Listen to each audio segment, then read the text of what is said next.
Need storage space? Look no further than Morgan Self Storage. With many size units available, our indoor units are climate controlled and our wood floors alleviate any concern about moisture. Our facility is well lit and monitored for safety. Privately owned by the Morgan family for over 25 years. Mention WMNH and get $100 off upon move-in on select units. We're open 7 days a week. Call us at 603-623-2000 or visit morganstorage.com.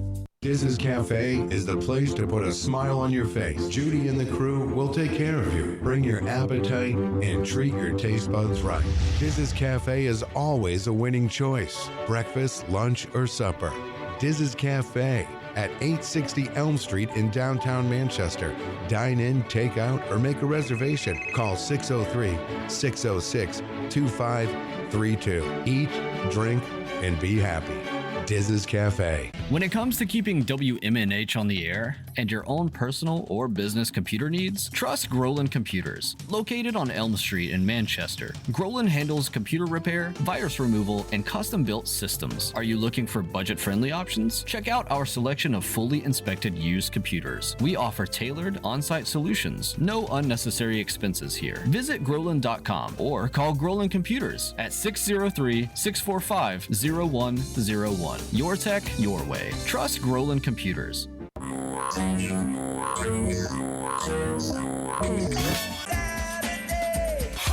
Midnight. 7 times out of 10, we listen to our music at night.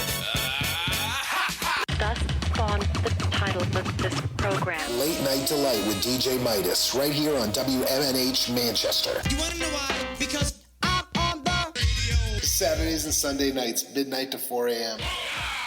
This hour on WMNH is sponsored by CGI Business Solutions, located at 5 Dartmouth Drive in Auburn. They serve all your business needs, including employee benefits planning, corporate design and business administration, investments and wealth management, and customized business insurance solutions. Their phone number is 866-841-4600 or on the web at cgibusinesssolutions.com.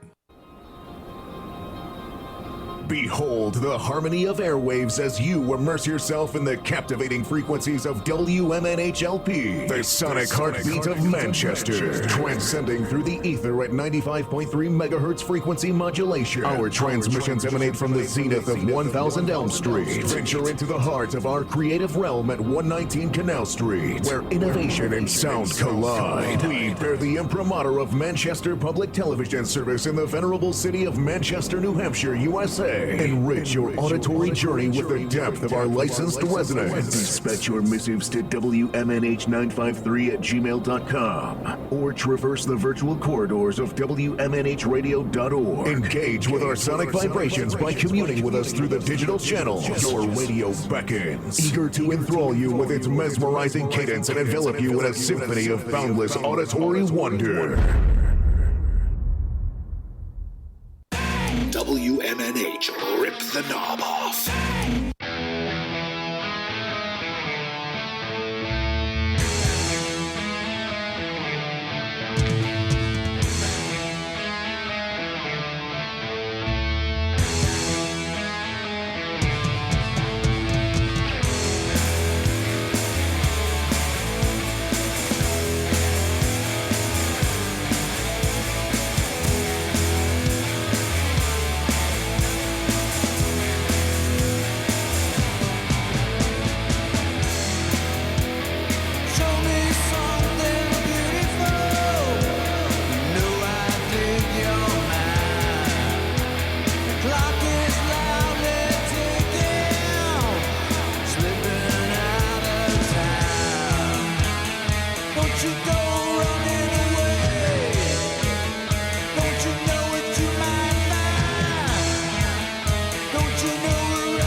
Don't you know what you might find? Don't you know you're running out? Don't you go running away? Don't you know what you might find? Don't you know we're running out?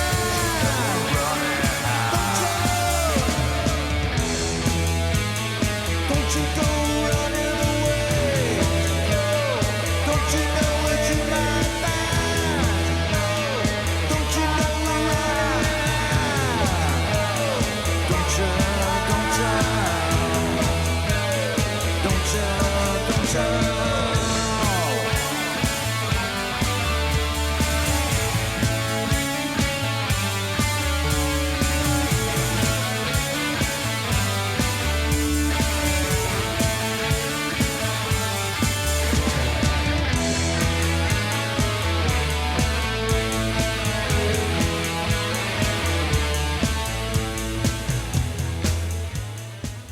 That is Don't Ya by GrimRock, as we are in hour number 2, numero dos of Matt Connarton Unleashed on this Saturday morning, April 13, 2024, from the studios of WMNH 95.3 FM on Canal Street in glorious Manchester, New Hampshire. And I believe we have GrimRock with us live via Skype. Hello.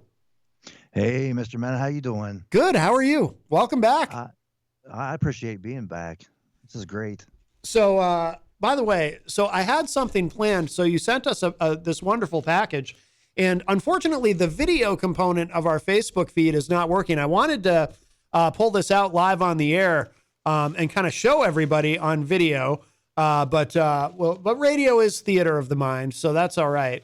But I had waited on this, although Jenny's got a video going, so you sent us this wonderful package, which I'm unboxing now. So Jenny's getting video of it, but are you streaming that live, or are you just recording it? I'm just recording it. Just recording it. Okay. I did it very quickly. But Grim, you sent us this 5-song EP, and you personalized it to Matt and Jenny. Thank you. And some stickers. We've got a button. Yep. And a guitar pick. Very cool. And by the way, I want you to know, you can't see it on video today, unfortunately, but we are going to take a picture afterward. Jenny and I are both wearing our shirts that you had given us. They're GrimRock I love my shirts. GrimRock shirt. Oh, this is wow, you really sent us you went all out on this. This is very cool. I think I'm going to make a frame for that. We're going to have to take a lot of pictures here. Yeah. And I think that will look really cool to frame them up. Yeah. Oh, yeah. We'll hang that in the office. We can do something, too, where we spread these out on a table and take a picture and post it. Absolutely. Absolutely.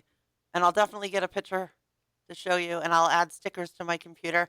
I have the rainbow sticker that you gave me on my computer. Sweet. I need to reorder those. I'm out of those. Yeah. Oh, there's a couple guitar picks in here. Dude, you went all out. Thank you. Awesome. Oh, you're welcome. I'm glad to be able to send things like that to people we know. Oh, Will, we love you. We love your music. And if people don't see your logo now, check us out at the Matt Connarton Unleashed page, and you'll be able to see the logo in a little bit here. Nice. Yeah, I love that. I had to play Don't Ya because I love that song so much.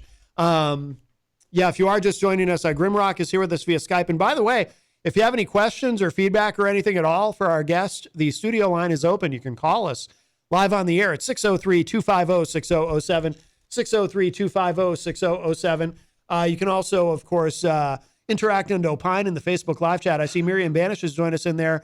And Louis Tivey is in the Facebook live chat, and he says, legend. Yeah, you and he, now we've had him on the show as well. You and he did something together, correct?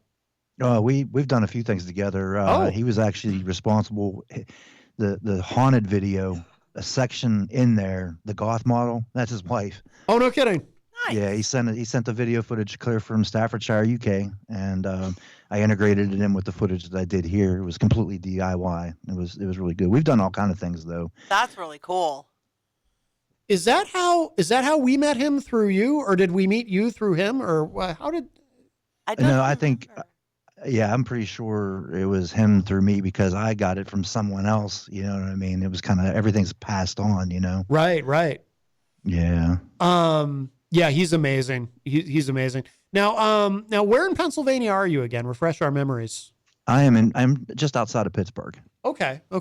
And what's been going on with you? You've got some news. I remember Jenny and I think we were watching it live, in fact. You were signing a deal live on, was it on Facebook? You were signing a distribution deal? Yeah, I actually did it on YouTube and posted it everywhere. But yeah, it's through Golden Robot Records. And I actually got a little story for that one. So almost 2 years to the week before this all happened, I had seen a post for a singles competition, and I had just put out GrimRock Radio, the single, and I was really super excited about the song, and I'd sent it. Well, a couple weeks later, I was watching the podcast that was helping sponsor the competition, and the guy was like, don't bore us, get to the chorus. And I was like, that's it. So that actually caused me to change the track to have the lights out, burn it down at the very beginning to lead it in. Yeah. And I also messed the application up. I was so excited about it. I ended up putting 2 songs and not a photo in a song. It was just all.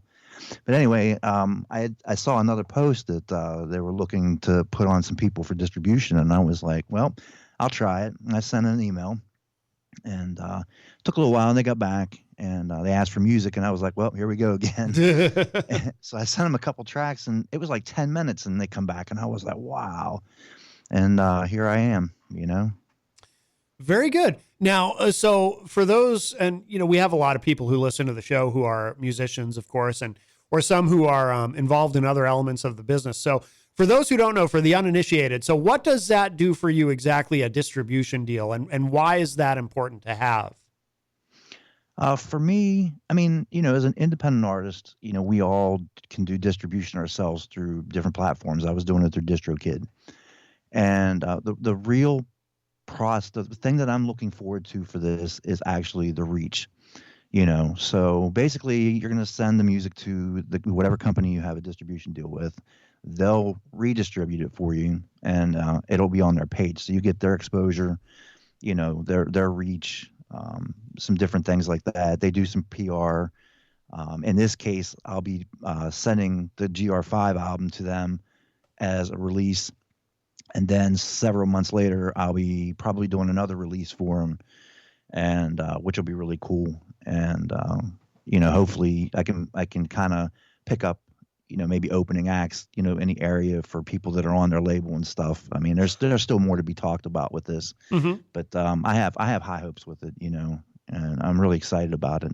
Yeah, very cool. Now the EP. So now this is already out, right? This has been released, or are you waiting for them to release it? No, I still have a couple tracks, and I got to send them those as well. Oh, okay.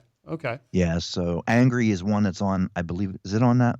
Sampler? Yeah, Angry is track 1 on the sampler. That is something that's not out yet, and that will be part of the tracks that nobody has really heard. You know what I mean? So, okay, cool. Yeah, because we've got, and also this track Abyss, which I think we're going to play at the end of the segment, and you've got it says lyrics by Angel. What does that say? Angel Vow. Now, who is that? And why are you, why do they have, because I assume the lyrics for your other songs, you've written them yourself, right? Yeah. Faded will be one that's Jason Clem. And then I have some other ones in the process. So Angel is actually a friend of mine, and she lives in the Pittsburgh area. Yeah. And we've talked for a long time. We've met, we've gone to football games, stuff like that. And she's actually a writer. She writes books, and she's self-published, and she's doing really well with that. And one day we were talking about some stuff, and I was like, well, I had other people, send me lyrics, like City. City was a poem that I changed into music from Mad Oyster. But so she sent me the stuff for Abyss, and we put it together. Yeah. And that, I'm telling you, that really had changed my whole perspective of things when I did that particular song.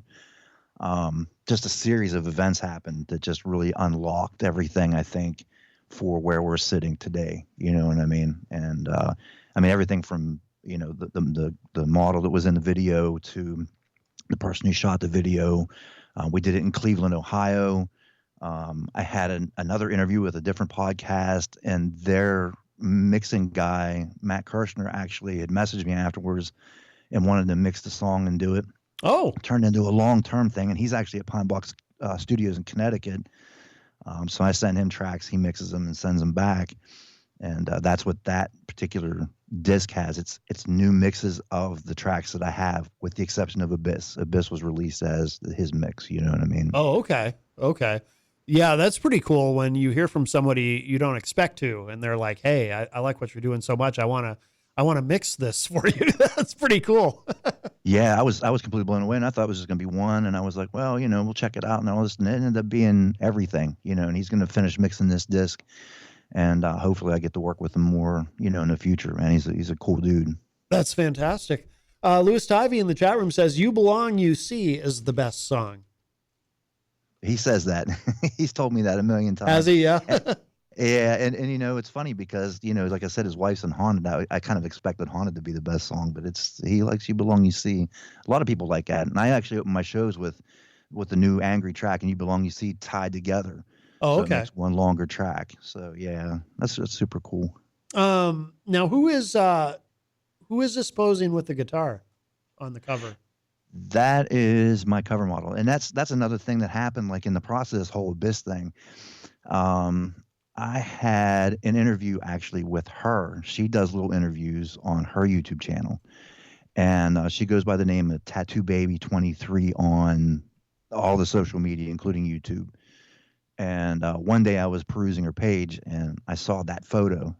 And I was like, man, that would make a great album cover. Mm-hmm. And so I'd messaged her and I was like, hey, anybody uses for album cover? She's like, no, nobody has yet, and I was like, well, if nobody does, let me know. Mm-hmm. Well, I didn't hear anything for a while, and I was like, well, maybe I'll message her back. So I messaged again about it, and she's like, yeah, go ahead. And she talked to her guy that actually took the photo. It was done in Texas by a guy named David Diaz. Yeah. And they were really cool with it, and that turned into the cover for GR5 and a long-term relationship with her with different things. Yeah. And man, I'm thankful for everything that's happened since that whole Abyss thing happened. I mean, it's just so many twists and turns. Yeah. And no, that's really cool. By the way, why is it called GR5? Is it your fifth release? So technically, it's my fifth release. I had four out technically. So 3 actual EPs, and then I actually had a single called Everything Is on Fire. Mm-hmm. And it's actually in a different tuning, and I haven't done anything else in that tuning. So I kind of left it stranded, and I was like, well, that'll have to be my fourth kind of release. It was just a single, Yeah. So it's just GrimRock 5. Yeah. Okay. Can you tell us again about, and I'm sure we talked about it last time, but your recording process, am I remembering correctly that you do everything yourself? Yes, I do everything in-house. I have a little home studio. I have drum kits, bass guitars. I have everything at my disposal here. I do all the recording and all the vocals and things. And, I preliminarily mix them, and now, like I said, I send them Matt, but before I was actually doing the mixing stuff here, and I was getting the aid of the e-mastering kind of thing online to help me mix and master better, than what I could. Yeah. But I have an advantage now, so. Yeah. No, that's great to be able to do everything yourself. Have you done it that way from the beginning? Yes, I have. I've played with bands before and different things. And, yeah. I live just far enough south of Pittsburgh that I'm in a little spot that just, everybody wants to play cover tunes and, hit the bar scene on the weekends and make the guaranteed money. And nobody wants to take the risk, to play stuff even in the spot that, I keep pushing to, Yeah. They're just not comfortable with, well, we're not making any money on it. We're doing it here, Right. And it's just kind of been whatever. I mean, hopefully one day I get to have a full band to play out with. That'd be really, really cool. So what is it like now when you play out? Is it just you, or does anyone ever join you, or how does that work? Well, it's just me. So what I have is I have all the backing tracks on the tablet with minus every guitar part and all the vocals. Okay. So it kind of puts me in this spot where I have to play the guitar, and then I break from the rhythm guitars to play the lead guitar. And it sounds a little thin through those areas, but, it shows that I'm doing it. You know what I mean? Yeah. And that's more important to me than the overall thing. Give you a little different performance, show you that I am doing it. And I do all the vocals. And Don't You is a cool one because, I have that backing vocal in it, and I actually have to take real quick breaths to put all that stuff in together. So I actually do play it, and it does actually sound like that in there. So when I play it live. Yeah. Oh, that's cool. But yeah, I can see where that would be a challenge to do that. Oh yeah, especially at the end. You know what I mean? Right. Yeah, no doubt. How long do you play for when you play out? How long of a set do you do? Generally 40 to 45 minutes, depending on where I'm at. Sometimes, I hit a lot of open mics around the area to try to get some local action. Yeah. Which I do have some news that nobody knows yet. Oh. That you're going to share here? Yeah, I don't know. Awesome. They haven't announced it, but I got an email this morning from Millvale Music Festival. Uh-huh. And that's around the Pittsburgh area, and it's a really large festival, and they have like 300 local bands and stuff like that. Yeah. And I got selected for it. So May 18th. Oh. I can't say much more than that because they have to confirm times and all that. But May 18th, I will be playing a festival there. So that'll be 2 festivals now that I'm guaranteed this year. And I'm waiting for a third one from Morgantown. So hopefully I get that one as well. Oh, congratulations. Yeah, festivals are huge, are key for really helping you to build a fan base because it gets you in front of a lot of people who otherwise wouldn't know you at all necessarily, and so that's fantastic. Now, so you mentioned there's another festival that you're already confirmed for? Yeah, July 5th. It's Lamb Fest. It's an inaugural festival. It's going to be near Erie, PA, and Linesville, Pennsylvania. Okay. And they're doing 4 weekends, like a ton of artists, and I'm on the inaugural weekend day, Friday the 5th, and I'm actually the third act, I think, or second act or something like that. Yeah. On the second stage, so okay, it'll be really cool. It's all open air. I can't wait. I love playing open air shows. Do you? Yeah. Why? What is it about it that you like?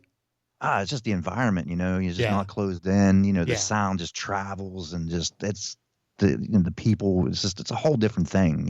Yeah. Absolutely. When you play out, do you do the whole? Because obviously, if people have seen you online, you've got a whole vibe going. I don't know quite how else to describe it, but it's kind of theatrical and whatnot. Do you do that for all your live shows? I do it for most of them. So if I do an open mic and it's an acoustic or it's something that I know I'm going to play only like 3 or 4 songs, I don't get all painted up. Yeah. But, for my normal shows and the festivals and things like that, I definitely get painted up for sure. Yeah. Yeah. Are there any live videos of you online, or obviously you have videos, but do you have any? I'm curious if, partly just selfishly, I'm curious to see what it's like live. Do you have anything live recorded on? Yes, online? I do. I have on my YouTube page a bunch of live stuff, and it's funny you should ask that. I had an incident where I was at the Rock Room in Pittsburgh. I think it was this past September, where the YouTube, I was going to stream the whole thing, and my wife was helping me stream, and the stream failed. Oh.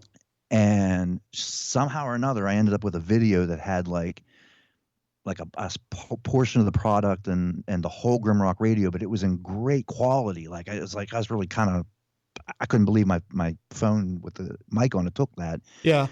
But apparently she had took that in between and went back live. Well, live sounds terrible because of the situation. It was a small thing. It was very loud. Yeah. My mic didn't do a very good job, and it was really jittery on the YouTube. But I ended up finding that, and I actually just posted that. I don't know. I think it's past Tuesday or something. Yeah. But GrimRock Radio live performance at the Rock Room in Pittsburgh is one of the last ones I posted. I posted up for the Hard Rock in Pittsburgh not too long ago. That one's audio. I lost the video. But I have other live videos on there. Yeah. From different places. Yeah. Yeah. Cool. No, I'm curious to take a look at those. Do you have other artists in the area that you play with in terms of that you open for, or are they open for you? Yeah, there's several people. I've made a lot of friends, with that. And Choshek's one of them. Synestesia's another one. Vernautica. There's just a whole bunch of people around within the region, that I've talked to or opened for or played with. Yeah. But I keep in a really good contact with like Choshek though, especially Jeremy, the bass player. We talk all the time. We actually talked this morning before I come on. But yeah, I mean, it's just you make a bond, with some of these musicians, and you're usually somewhere where everybody's at. God Hates Unicorns is another one around the area that I'm friends with. It's just That's a great name. Oh, it is. Oh, they're a great band too. They really are. Oh, we might have to get them on. God Hates Unicorns. That's a fantastic name. Very cool. I mean, but you kind of stand out, right? I mean, obviously, for what you're doing, I mean, is there anybody in your area who's doing anything like what you're doing? It just seems like the GrimRock is so unique with the whole vibe and your sound too. I can't think of anybody. I mean, Louis Tivey, from what I recall when we had him on, a little bit of, I can see why the two of you are able to work together, but you've got a unique sound. It's got a little bit of I know we talked about it before, but to me, it's got a little bit of almost a garage rock kind of vibe to it. I don't know. I mean, is there anybody there who's doing anything like what you're doing? I don't think so. There's a band that's around the area that has, I think they wear masks. That they're called 13 Occult. I've talked to them. They play some different places. I hope to play a show with them. But yeah, outside of that, there's not very many people that I know around here that's, got a stage thing like that or sounds like that. And you're right, it is more garage rock, because I'm a fan of like, especially the late 60s garage rock sound, that raw sound. And I try to reproduce that, faithfully, but update it like I do. You know what I mean? Stephen Van Zandt used to have a show. I don't think it exists anymore, and maybe it hasn't for a long time. I don't even remember what it was called. I don't know if you ever heard it though. It was, but it was all, that's what it was about. His show, I think it was on satellite radio, was all about garage rock. Because there's so much of that stuff that, most people aren't even aware of, or bands that they might have heard of, but have never actually listened to. But it's a fascinating genre, and I really like that production style. And like I said, that song "Don't Ya," I just it's got that whole vibe to it, and I just really love it. And and it's catchy as hell too. It's just really, it gets stuck in your head. Yeah, I like that and GrimRock Radio, like the two that I really like playing live, and they're more the commercial sounding, thing that maybe somebody would play on a real radio, mainstream radio. Yeah. Versus maybe the rest of them, even though I do try to keep everything somewhat that it could get moved over, but it's still kind of the indie style, kind of thing. I try to blend it the best I can. Are people surprised when you play out, when you are painted up, and it's because it's almost visually it's got a little bit of a goth vibe, but then it's not that. Do you surprise people? And if you do, is it fun to surprise people? Because I would imagine it is. I think I do. I think I catch people off guard with that because I think they're expecting like Slipknot. Like, they see this and they're like, "Oh, this guy's gonna be ultra heavy." And I think I've gotten a couple shows, like the Rock Room's one of them, that I think that they thought maybe I was heavier than I was. And I ended up being like, I felt like I was like, like light rock, like Air Supply, and that whole thing, because those guys were heavy and they were lights out bands. I loved it. Yeah. But I think I do catch people off guard with that, and once people see me like that, I think they, they're in the perception they have of it changes, and they're like, wow, this guy, he actually sounds all right. At least I hope so. Yeah. That's got to be fun though too, right? I mean, at least I know that if I were in that position, I would take some sort of perverse joy in that. Like, people think that one thing is about to happen and then it turns out to be something else, and just seeing the surprise on people's faces, I would think that would be fun. Oh, it is. You open a show and you're like, and then you just start into something. You don't really even introduce yourself. Like I that's one of the things that I do every show is I do not introduce myself right away. Yeah. I'll rip out a couple tracks and then I'll tell you who I am if you haven't figured it out by then. Right. But I'll do that. And, another thing I do is I travel like that. So if I have like the Green Beacon Galleries, June 8th, that's in Greensburg, Pennsylvania. So I'll travel that in my paint. So usually when I do that kind of stuff, I'll like stop in a store and pick up a Monster or something. And I'll either scare the crap out of everybody or I'll have somebody take a picture. I had somebody say, it's not Halloween. I'm like, yeah, but it's so cool. And I'm like, can I have your picture? I'm like, yeah. You know. That's fantastic. Little kids running away, you know, in a dollar store, you know, like, oh yeah. Hey, I come out of his sheets. It's talking about Angel. I come out of his sheets up where she lives at to travel to Cleveland for the first photo shoot for Abyss. Yeah. And this lady was like in her thing, and she cracked her window in her car. I'll have to have Angel send you this. Yeah. She cracked her window in her car, and she's like, "Why are you so scary?" I'm like, "Do I look scary?" She's like, "Yeah." I'm like, "But I'm not really scary." She's like, "No." I'm like, "Yeah." I'm like, "Hey, can I get a picture with you?" She's like, and then she did, like, I think reluctantly, but I ended up posting her on my webpage. She was really cool about it afterwards, but oh, no kidding. Oh yeah, she cracked her window and all, man. Hey, rolling into a gas station in Erie after a gig, that's a whole nother thing there. Like, I thought the guy was going to hit the alarm. Oh, really? Yeah. Yeah. Oh, yeah. I'm just trying to pay for my gas so I can get home, you know? Like, yeah. If you walked into a bank like that, they would hit the alarm, I'm sure. Oh, I wouldn't make it out of there. I'd be detained fairly fast, I'm sure. Ever try to fly? No, not like that. No, I wouldn't. I wouldn't advise it. But yeah, I think just TSA imagine. wouldn't like that either. They would not. They would not let you on, I'm sure. Yeah, I don't know if you're a Kiss fan, but hearing you talk about that reminds me of there's these pictures of when Kiss first started of them in New York City and interacting with different people, and it's New York, so you know people don't really.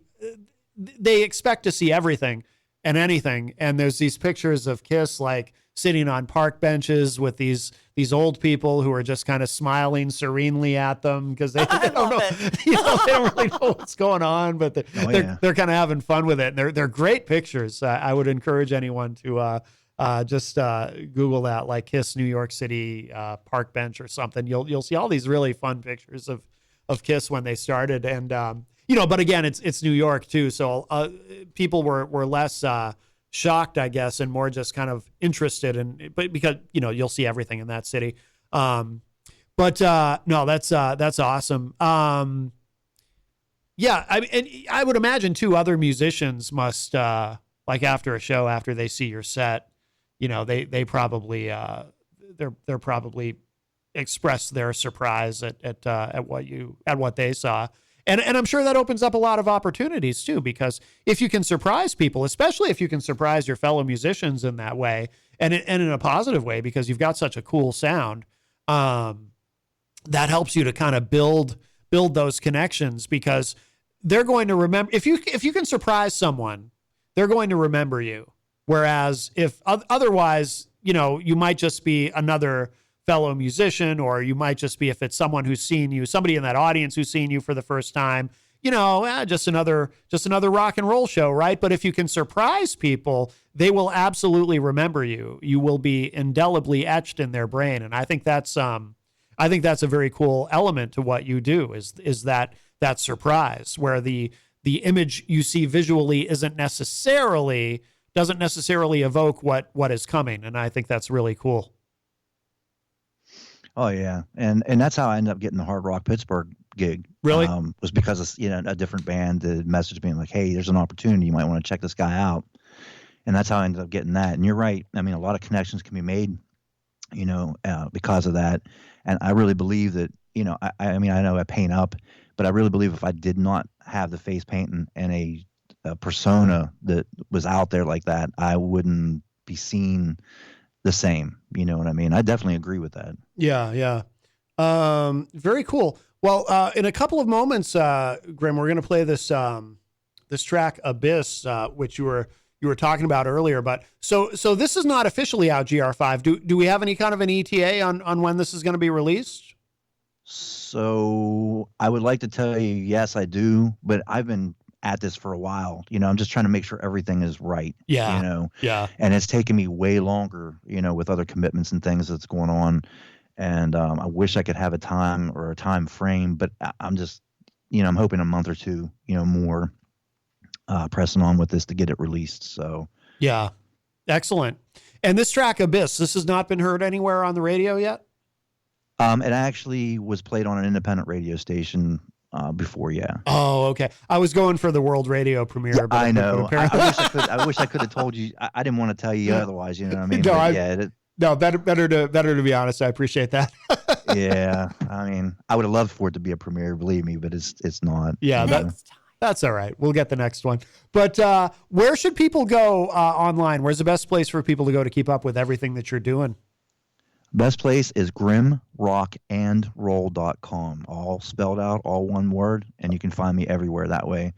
And actually, if you put GrimRock and Roll spelled out anywhere, you can find me. So yes, absolutely. And you are very Googleable, as I like to say, which is important. So very good. I mean, I'm surprised I come up the way I do.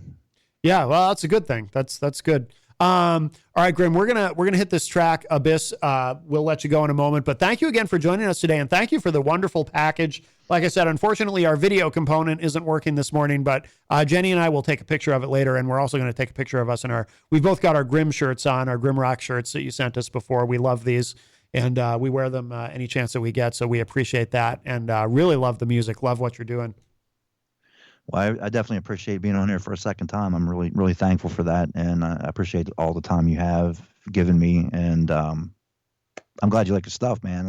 That logo sells, man. I'm telling you. I love that logo. I really do. Yeah, it's on my computer. yeah. Nice. She's got the sticker on her computer too. Yeah, I put the new one on there too. Yeah. Absolutely. Sweet. Absolutely. All right, Grim. Thank you so much, GrimRock. And we will wrap up the segment with this. This is Abyss.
You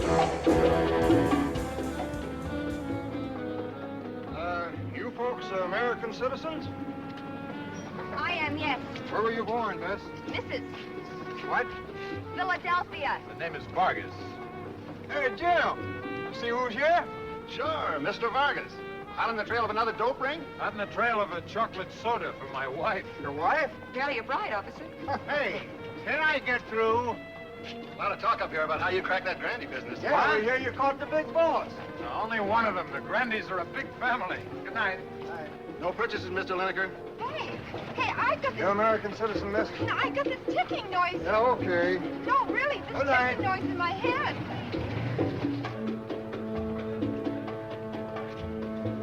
Mike, do you realize this is the very first time we've been together in my country? Do you realize I haven't kissed you in over an hour?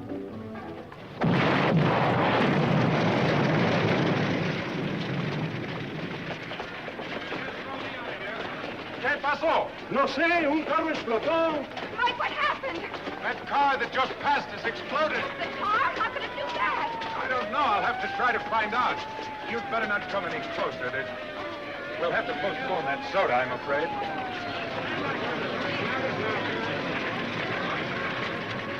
Mike couldn't die. Susie, please be careful. Starting with this sprawling, impeccable tracking shot that comes in at over 4 minutes, and it concludes with dialogue and a car exploding, we are brought into one of the highest regarded film noirs in cinema history. This film is from 1958, and it is directed by Orson Welles following 10 years away in Europe. I present to you Touch of Evil. The film stars Welles as corrupt cop Hank Quinlan, who is investigating the car bomb explosion that kills a man and his stripper girlfriend. His plans in getting a corrupt conviction are thwarted by Special Prosecutor Miguel Vargas, played by Charlton Heston, and his newlywed American wife, Susie, played by starlet Janet Leigh. The conflict between Quinlan and Vargas takes center stage early. Quinlan is highly regarded by people in the area for his high conviction rate that is obtained by dubious means. Right away, we can see, hear, and feel the tension between the quote-unquote do-gooder that is Vargas and the corrupt Quinlan. Our first scene is the first encounter the two have with each other. Then in the second scene, where Vargas confronts Quinlan over planting evidence to secure a confession and hopeful conviction on a man that has secretly married the male victim's daughter. Really pay attention to the tension in the first scene and how they interact with each other in the second scene. Vargas becomes more apt at butting heads with Quinlan and doesn't have fear of him in the second scene. Intuition also tell you about my wife. Wife? She was accosted in the street a little while ago and led across to some dive on your side of the border. Vargas family seems to be getting into quite a lot of trouble tonight. Can you describe this man? Well, the first one seems to have been young, good-looking, and... Not exactly. Not exactly. Say she was taken to die by force? Not by force, no. Whoa. One of the Grandys was there waiting. Short, fat, with a mustache. That's Uncle Susan's Joe. description. I haven't run into him. What? They call him Uncle Joe, Grant. That's right. Go on. What do you mean, go on? I've told you what happened. Aren't you going to do something about it? Well, make it a charge. I got to ask a complaint, or isn't that police procedure in Mexico? Procedure? You say your wife was attacked. I did not say she was just say attacked. she was molested? Not physically molested, no. What's obscene language? I don't think so. How do you explain the fact that your wife allowed herself to be picked up by this She was not good-looking... picked up. Now, Hank, I think we're getting off on the wrong tack here. Then this good-looking young man was a friend of hers. Obviously not. You wouldn't call that getting picked up from the street. Now, we mustn't forget, must we, that Mr. Vargas is not on the witness stand. Hank's a born lawyer, you know. Lawyer? I'm no lawyer. All a lawyer cares about is the law. Captain, you are a policeman, aren't you? Aren't you? You don't seem to be very fond of the There are job. plenty of soldiers who don't like war. It's a dirty job, enforcing the law, but it's what we're supposed to be doing, isn't it? I don't know about you. When a murderer's loose, I'm supposed to catch him. Well, Pete, let's get back to civilization.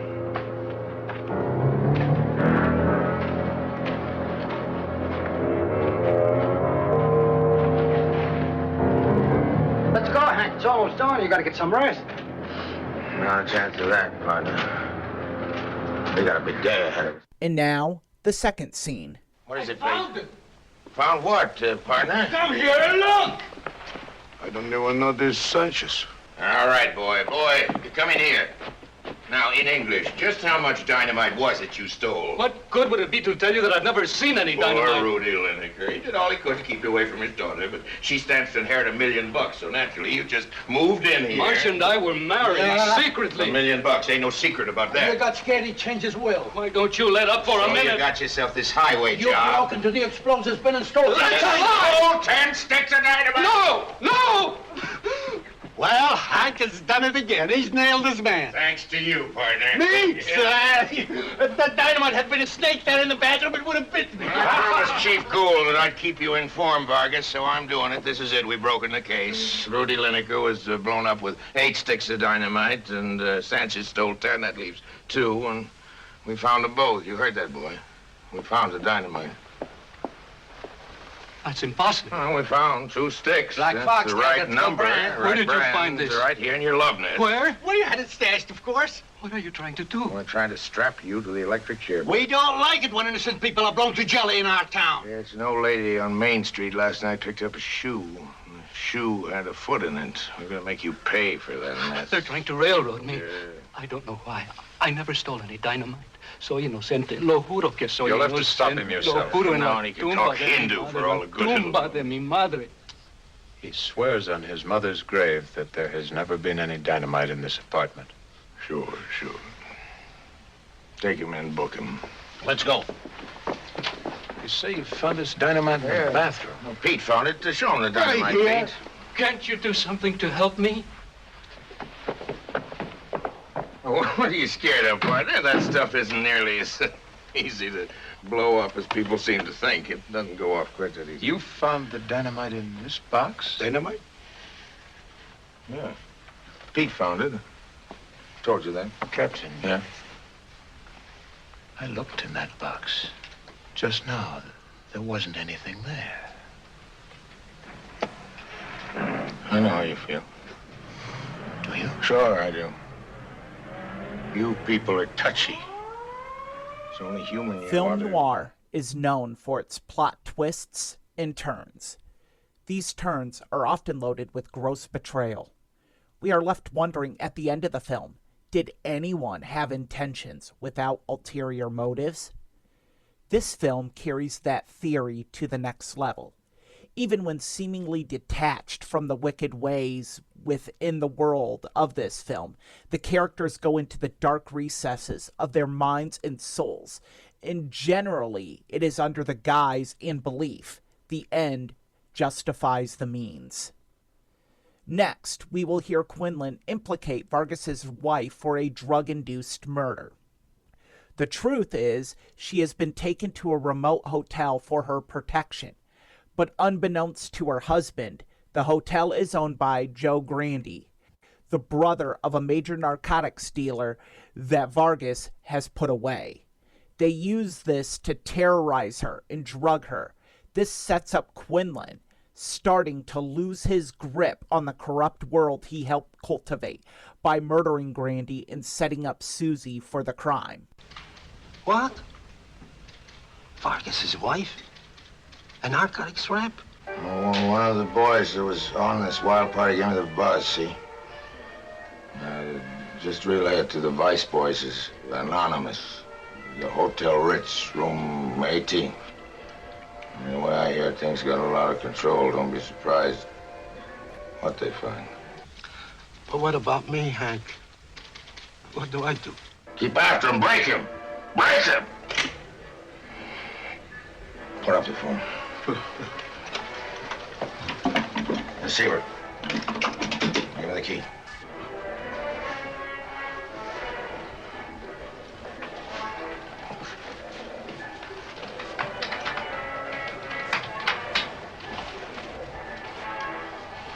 Told you I brought you up here for a reason.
As with any noir film, there has to be a climactic ending.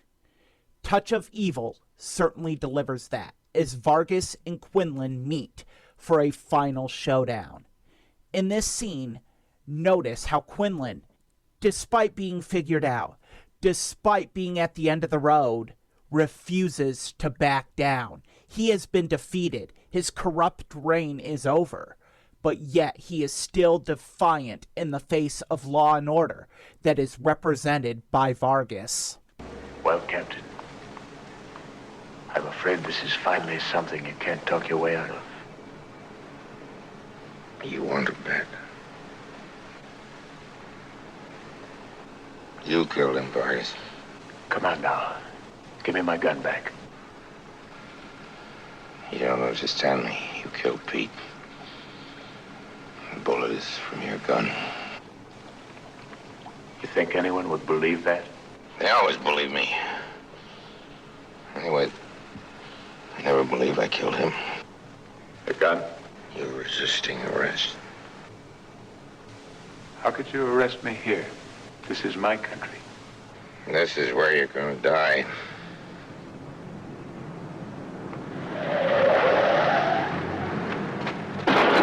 There wasn't no miss, Vargas. That was just to turn you around. I don't want to shoot you in the back. Unless you'd rather try to run for it.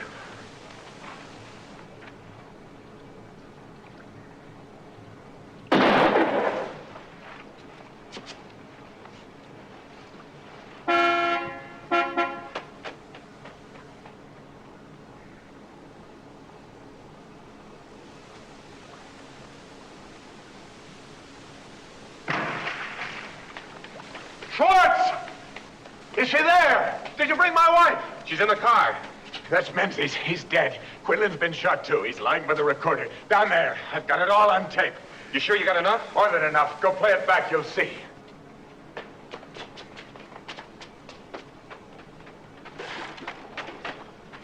Susie. Mike.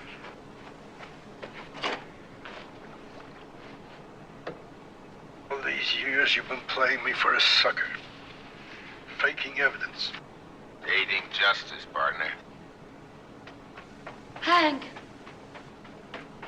Susie. Mike. It's all over, Susie. I'm taking you home. Home. How many did you frame? Nobody that wasn't guilty. Guilty. Hank. No, I ain't working for Vargas. Vargas. Oh, you better give me that gun. Okay, here it is. Give it to me. Vargas! Pete, that's the second bullet I stopped for you. For anyone that has never seen a film noir, or even if you are well versed to the genre, This film is a must-see. It is filled with suspense, beautiful cinematography, and biting dialogue, all well-known aspects of the film noir genre. It is the quintessential noir. Sadly, people did not feel the same way upon release. The film was disregarded by critics and would be Wells' last American-made film before he went back to Europe. Much like the earlier reviewed Magnificent Ambersons, Wells' final vision did not make it to the big screen. He lost final editing when he refused to come to a redubbing following a memo he sent to the studio. Unlike the Magnificent Ambersons, his original vision was able to be restored in 1998. What they did is followed the same memo Wells sent to the studio in post-production. That version has garnered mass acclaim and led to the film being deemed culturally significant. Sadly, Wells would never see or hear this. He would never take part of the acclaim because he died 13 years prior in 1985. Regardless, the film has left a lasting impression on cinema, film reviewers, film instructors, film students, and even those who have casually watched it. You owe it to yourself to view this film and enjoy it. For WMNH and Matt Connarton Unleashed, this has been a classic film review with Erich Pilcher.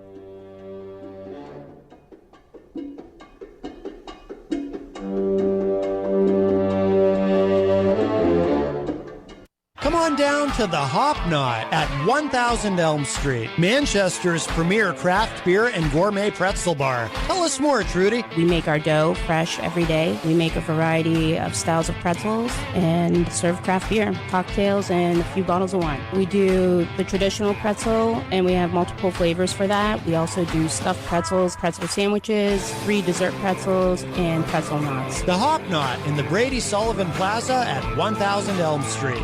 Bring your kitchen to life with Queen City Cabinetry, located at 87 Elm Street in the historic Sunbeam Mall in Manchester. Open Monday through Friday, 9 a.m. to 5:30 p.m. and Saturdays, 10 a.m. to 2 p.m. They can be reached at 603-222-2007 or on the web at queencitycabinetrynh.com. Come see the possibilities. Queen City Cabinetry, another proud sponsor of WMNH. Need storage space? Look no further than Morgan Self Storage. With many size units available, our indoor units are climate controlled and our wood floors alleviate any concern about moisture. Our facility is well lit and monitored for safety. Privately owned by the Morgan family for over 25 years. Mention WMNH and get $100 off upon move-in on select units. We're open 7 days a week. Call us at 603-623-2000 or visit morganstorage.com. Diz's Cafe is the place to put a smile on your face. Judy and the crew will take care of you. Bring your appetite and treat your taste buds right. Diz's Cafe is always a winning choice. Breakfast, lunch, or supper. Diz's Cafe at 860 Elm Street in downtown Manchester. Dine in, take out, or make a reservation. Call 603-606-2532. Eat, drink, and be happy. Diz's Cafe. When it comes to keeping WMNH on the air and your own personal or business computer needs, trust Groland Computers. Located on Elm Street in Manchester, Groland handles computer repair, virus removal, and custom-built systems. Are you looking for budget-friendly options? Check out our selection of fully inspected used computers. We offer tailored on-site solutions. No unnecessary expenses here. Visit Groland.com or call Groland Computers at 603-645-0101. Your tech, your way. Trust Groland Computers.